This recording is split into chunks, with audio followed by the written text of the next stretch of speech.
The date, April 12, 1861. The sound of gunfire cut the spring air. It rolled across the water from a little island off the coast of South Carolina, Fort Sumter. In the bustling city of Atlanta, the dogwoods splashed white over the landscape. Farmers talked of bumper crops from King Cotton. No sounds of gunfire here. But before many more springs, the thundering echoes of Sumter would roll across the red clay hills of Georgia. And when the thunder was finally silenced, a history would remain written with the lives and sacrifices of gallant souls on both sides. On April 10, 1862, the war came to Georgia. Union forces bombarded and captured Fort Pulaski near Savannah. Georgia's first taste of battle, defeat. The fort would be used by the North to block Savannah Harbor for the duration of the war. On April 12, more sounds of war, not the sound of cannon fire, but the shriek of a steam whistle. It's early morning. The big steam engine called the General is hauling supplies and people up the Western and Atlantic from Atlanta to Chattanooga. Big Shanty Station is the stop for breakfast. While the riders are having their morning meal, a startling thing occurs. Without warning, the General moves away from the station with a new crew aboard now, 20 Federal raiders and their commander, Captain James J. Andrews, a Union spy, stealing the train from right under the noses of the passengers and crew. Andrews has orders to destroy rails, bridges, telegraph lines, and tunnels to cut this railroad to pieces, destroying Chattanooga's main supply line to the south. Captain W.A. Fuller is the original conductor of the General. Immediately, he and his crew set out from the station on foot in hot pursuit of the locomotive. A nip-and-tuck chase winds up the tracks of the Western and Atlantic toward Chattanooga. Andrews and his raiders bluff their right-of-way along the line, tricking southbound trains into letting them through. And pressing the chase, Captain Fuller, vaulting from one piece of rolling transport to another, whatever he could get, first a push cart, then a switch engine to a troop train, and finally aboard the engine Texas, which continues the chase in reverse. By the time Andrews and his raiders reach Calhoun, they know their pursuers are hot on their trail. Even as the General pulls out of the north end of Calhoun, Fuller and the Texas are racing toward the south end. As he hears the whistle of the Texas screaming at his heels, Andrews abandons all hopes of further destruction to the line, his only concern now to outrun Fuller. But the running of the General is about over. By now she's out of fuel and her water is dangerously low. Just past Ringgold, Andrews and his men abandon the train and flee to the woods. Their train is gone, their luck is gone, the chase is over. Andrews and his raiders are captured, and Captain W.A. Fuller, who tackled the impossible, has won. Again the following spring, 1863, another Union force sets its sights on the same rail line, but in attempting to reach it, suffered equal defeat. Colonel Abel D. Strait and his cavalry troop were surrounded and captured near Rome after a 9-day chase through the hills of North Alabama by Confederate General Nathan Bedford Forrest. Another taste of war for Georgia. But this mere hint of conflict was soon to burst into staggering reality. The date, September 19, 1863, the Battle of Chickamauga. The Indians had named it well, Chickamauga, River of Death. Union General Rosecrans had crossed the Georgia line at Chattanooga. It was General Braxton Bragg's job to drive him back again, and the waters would run red with blood in Chickamauga Creek. Bragg's forces pushed the Federals away from the rambling front along Chickamauga and drove them back through Chattanooga. But victory for the Confederates was short-lived. The battles at Lookout Mountain, Missionary Ridge, and Chattanooga drove them down from their heights above the city. This new drive by the Union forces was a historic prelude, the prelude to a great and bloody drive to the south. Nothing would stand in its way until, like a hurricane, it would run its course, leaving in its wake a scar that would remain for generations. The North's campaign was destined to hold center stage of the war for many months to come. Its leading man would be William Tecumseh Sherman, Major General, U.S. Army, aged 44, a red-bearded West Pointer, a brilliant soldier who made few mistakes on the battlefield. Under his command, 3 armies totaling 98,000 men, most of them battle-tested veterans. On April 4, 1864, Sherman received the following orders from General U.S. Grant, Commander-in-Chief of the Union forces. You are proposed to move against Johnston's army, to break it up, and get into the interior of the enemy's country as far as you can. Success for Sherman would mean the capture of Atlanta and the severing of supply lines to General Lee in Virginia. But standing between Sherman and the interior of Georgia stood the Confederate Army of the Tennessee, some 42,000 men, and a determined commander in Joseph E. Johnston, a man whom Sherman himself rated second in ability only to Robert E. Lee. Although outnumbered 2-1, Johnston was counting on delaying tactics to make the invaders commit one mistake that would prove fatal. For if he could delay Sherman long enough, Johnston felt the war-weary North would defeat Lincoln in the November presidential elections and then make overtures of peace to the Confederacy. But Sherman respected Johnston too much to make a direct assault. Instead, he planned to use his manpower advantage by thrusting a strong force against the rebel lines and then sending an army of men around their flank, forcing them to retreat to new positions. Thus the battle plans were drawn. The giant chess game had begun. The first move came at Rocky Face Ridge near Dalton.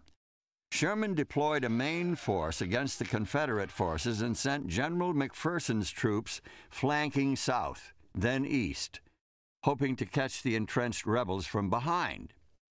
Johnston had a small force of Confederates which met McPherson's advance guard at Resaca, forcing the Union leader to halt and dig in. Meanwhile, Confederate reinforcements arrived from Mississippi, led by General Leonidas Polk, to serve as a rear guard until Johnston pulled back. On May 13, 1864, Sherman, following up his advantage, ran up against a well-entrenched Johnston at Resaca. For 2 days, the rebels inflicted heavy losses on the Union forces, but again, Sherman's flanking movement forced Johnston back to a stronger position. He selected Cassville, a small town near the Etowah River, as the spot. But some of his subordinates, of which General Hood was the most vocal, felt the position was too open to Northern artillery, and so the weary rebels pulled back again, this time toward Ackworth and westward to Dallas. Sherman, who had traveled the area before the war, knew the Allatoona mountain range and was resolved not to cross it. Therefore, he routed his troops southwest of the range through Dallas. Again, the flanking maneuver moved Federal forces forward slowly, relentlessly toward Atlanta, and patiently, Johnston waited for battle on his terms. The chess game continued. The Confederates' main force, entrenched at New Hope Church, was attacked in a blinding rainstorm by Union forces under the command of Fighting Joe Hooker, who suffered heavy losses. For 3 days, the Southerners fought furiously in the vicinity, but the superior numbers across the battle line thrust them back into a new defensive position, a chain of isolated hills, Pine Mountain, Lost Mountain, and in the middle, Kennesaw Mountain. And from overhead, the gray sky let loose a torrent of rain, turning the battlefield into a muddy swamp. Roads became impassable, trenches became creeks, supply lines were halted. There was nothing either side could do but wait. Johnston welcomed the rain. His back was to Atlanta. The bad weather gave him a much-needed chance to regroup his weary forces, to dig in, to set a plan to stop Sherman's onslaught. The days gave Sherman some time to think, too. He decided to send his troops through Kennesaw over Johnston's positions. It would save valuable time and crush the morale of the rebels. This turned out to be the biggest mistake Sherman would make during the war. Sherman decided to dig in and fight it out, which was exactly what Johnston wanted. On June 27, 1864, the bloody Battle of Kennesaw ensued. And when the smoke had cleared, Sherman's mistake had cost him 3,000 men. Johnston lost 1,000.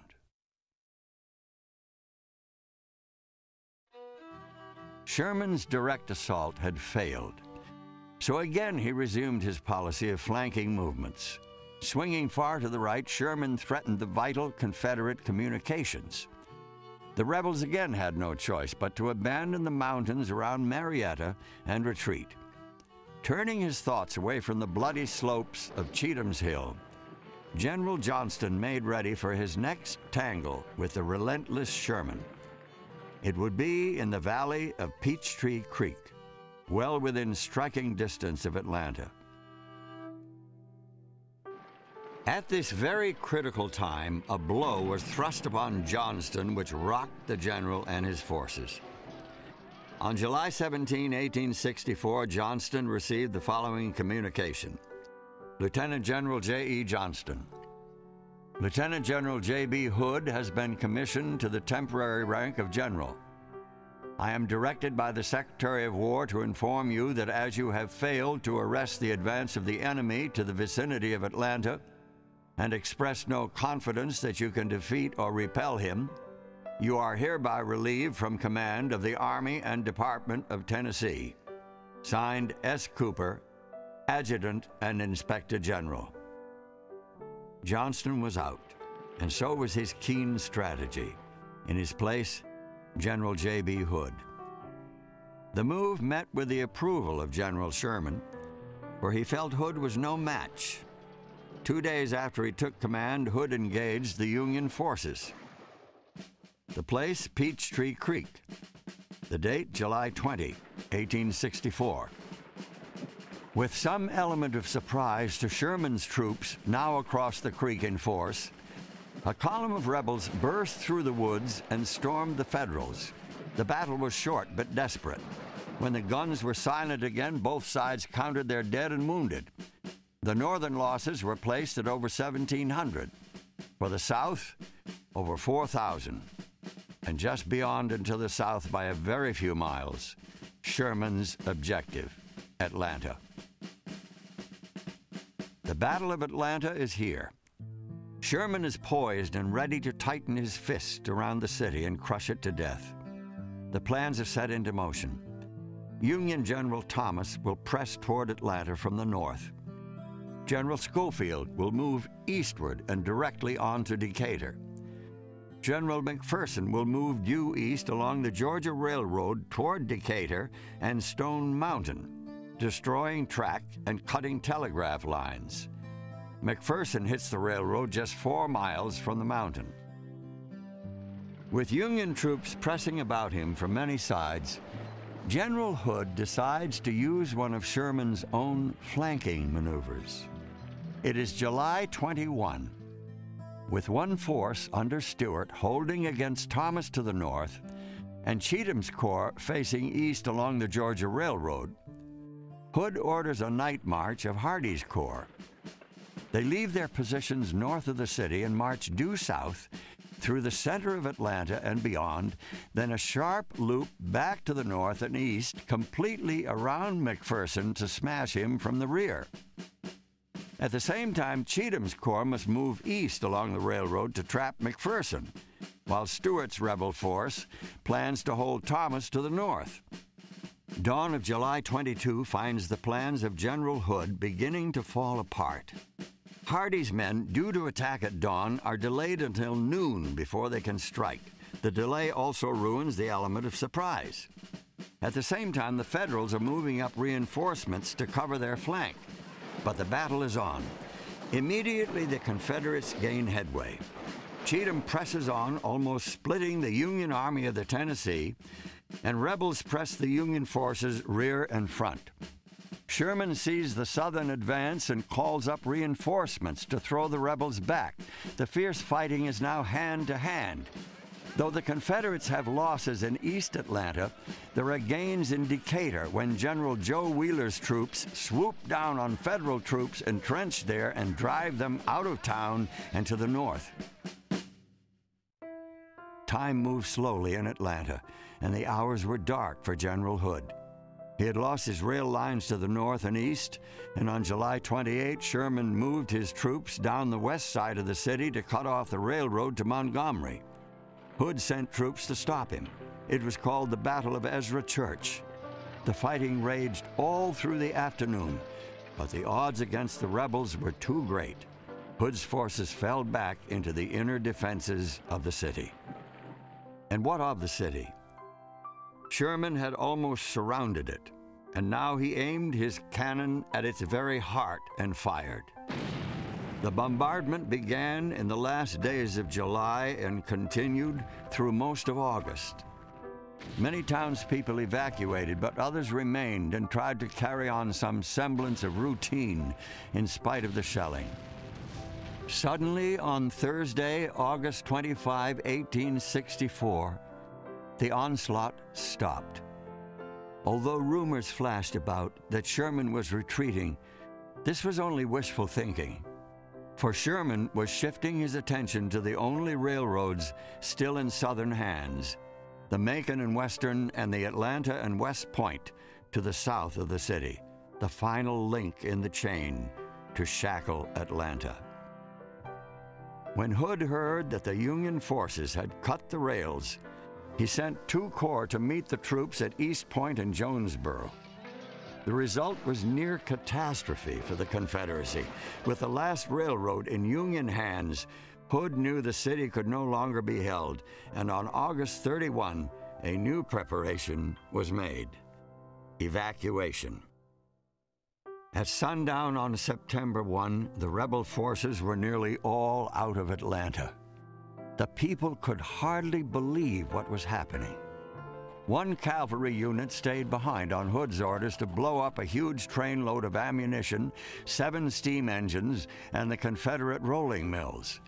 For 5 hours, flames streaked high into the sky and violent explosions shook the city, a blazing, thundering finish to one of the most famous conflicts of the entire war. On September 2, 1864, a weary man took a memorandum pad from his pocket and scrawled these words: To Brigadier General Ward, Commandant 3rd Division, 20th Corps. Sir, the fortune of war has placed Atlanta in your hands. As mayor of the city, I ask protection to non-combatants and private property. Signed, James M. Calhoun, Mayor of Atlanta. The battle for Atlanta was over.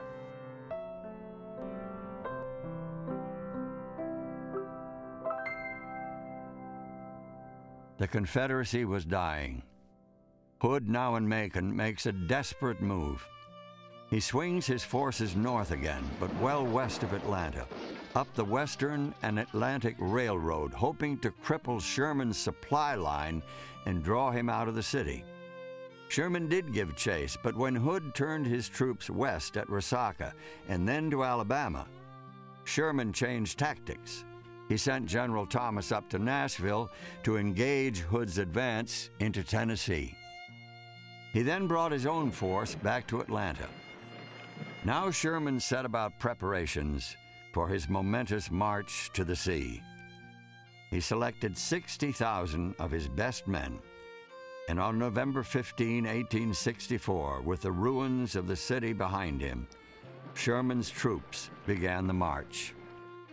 He split his forces into 2 wings, one under the command of General Howard moving down through Jonesboro and Gordon, the other under General Slocum, circling out through Decatur, Stone Mountain, Covington, Madison, and Eatonton.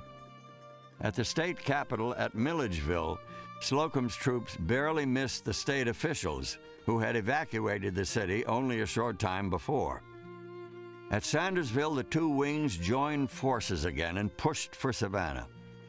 Wheeler's cavalry, retreating before Sherman's forces, gave small resistance, but Sherman rolled on. Waynesboro, Davisboro, Louisville, and Millen, Statesboro, Little Ogeechee River, and finally the Union troops came to the end of the line, Savannah.